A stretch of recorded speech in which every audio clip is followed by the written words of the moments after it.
Everything that we have so far leads to the possibility that she's been murdered. I want my baby home. I want her home safe.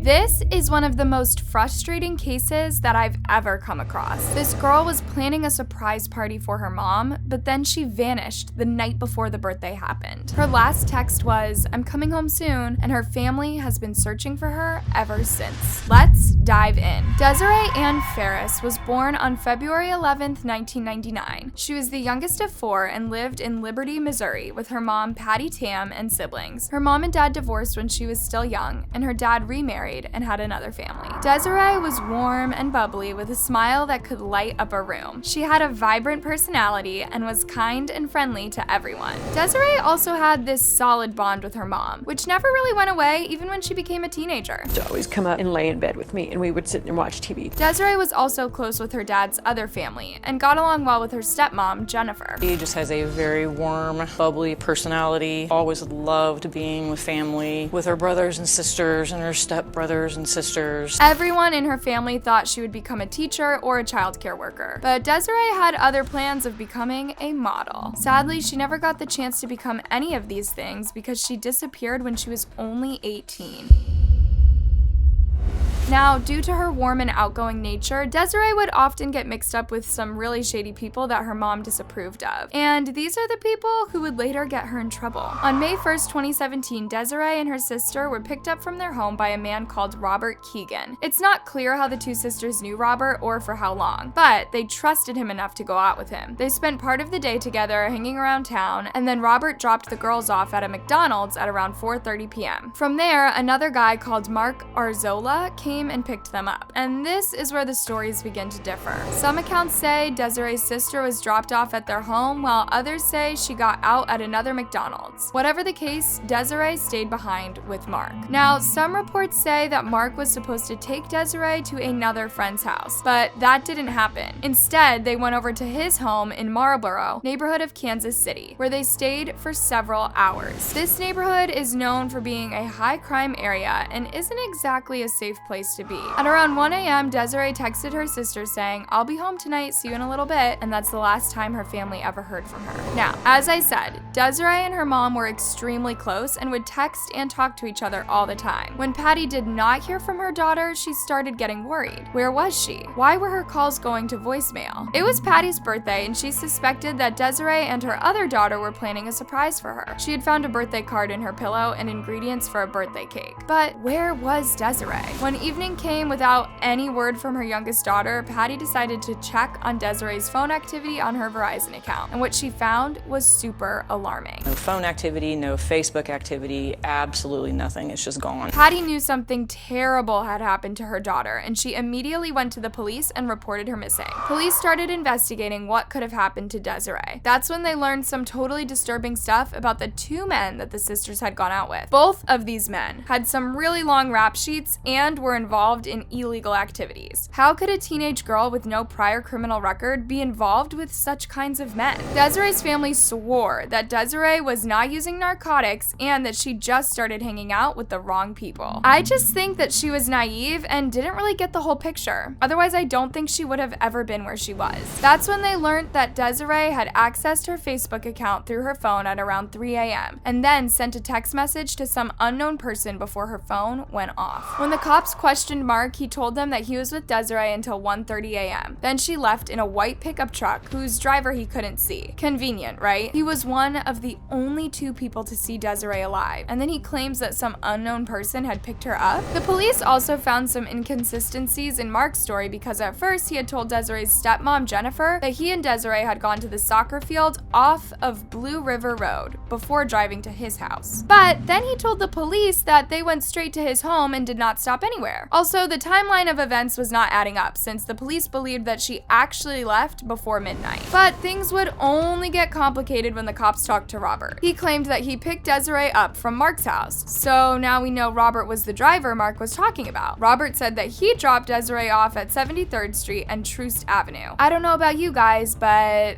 that sounds pretty suspicious. Investigators also learned that Desiree and Robert had exchanged 23 texts the night before between 10:20 p.m. and and 10:58 p.m. Facebook messages also showed that she had told him she wanted to go home. So why would he leave her in the streets by herself? Desiree's family members were convinced that either Mark or Robert, or even the two of them, had done something terrible to Desiree. They could not understand how she could just disappear after leaving Mark's house.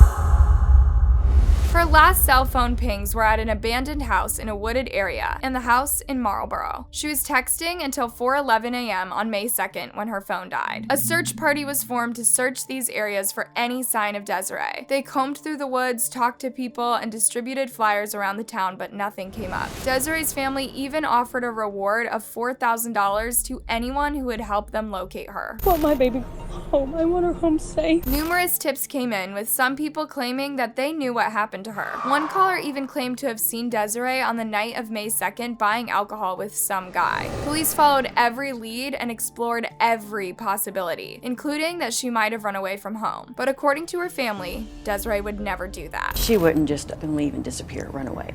Anybody that knows Desiree knows better. I mean, she was a mama's girl.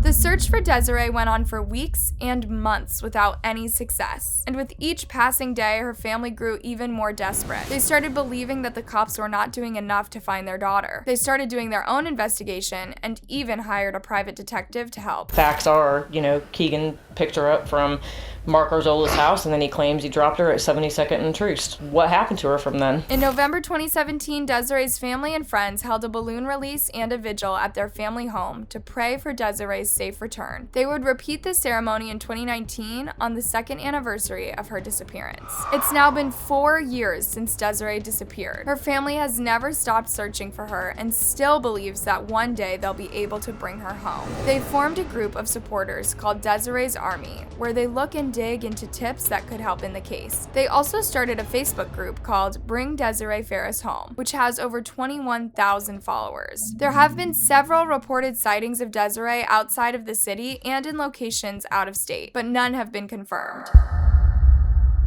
In March 2018, several digital billboards featuring Desiree's face and information were put up around Kansas City in hopes that they would generate new leads. That same month, a team of volunteers used drones to scour the city's metro area for any sign of the missing girl, based on the tips that had been called in. Sadly, they came out empty. The family has shared that someone claimed they saw Desiree's body in the front passenger seat of the mysterious white truck while it was in the driveway of a house on Highland Avenue. While the person said he didn't know how she died, another story states that her remains were then placed in a barrel and covered with concentrate before being dumped in a nearby water source. But everything that we have so far leads to the possibility that she's been murdered. This version of events has not been verified by the authorities, and an underwater search by community members actively searching for Desiree came back empty. The family gets super anxious every time human remains are found in the area, scared it will turn out to be Desiree. While they are desperately wanting to bring their daughter home, deep down, they're still hoping she's alive. Want it to be the end of it, but then you also, as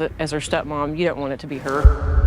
Now, just a few days after Desiree went missing, both Robert and Mark were arrested on completely unrelated charges. Mark was taken into custody for violating his parole, possession, and resisting arrest, while Robert is in prison for conspiracy to distribute and felony possession of a firearm. Police have not named either of them as a suspect in Desiree's disappearance. However, investigators have shared that there are people who are currently incarcerated for federal offenses who know more than they are saying. Although they are not giving out any names because the case is still ongoing, we all know who these people are. I mean, everything is pointing to them. We know for sure that Desiree was at Mark's house that night and that Robert picked her up. What happened after that? Whatever might have happened, only Robert knows, and he's not saying anything. On the 4th anniversary of her disappearance, her family honored her by doing a cleanup in the same neighborhood she went missing. I can't even begin to imagine the kind of pain that her family has gone through all these years. I especially feel bad for Desiree's mom, who must be going through hell not knowing where her little girl is.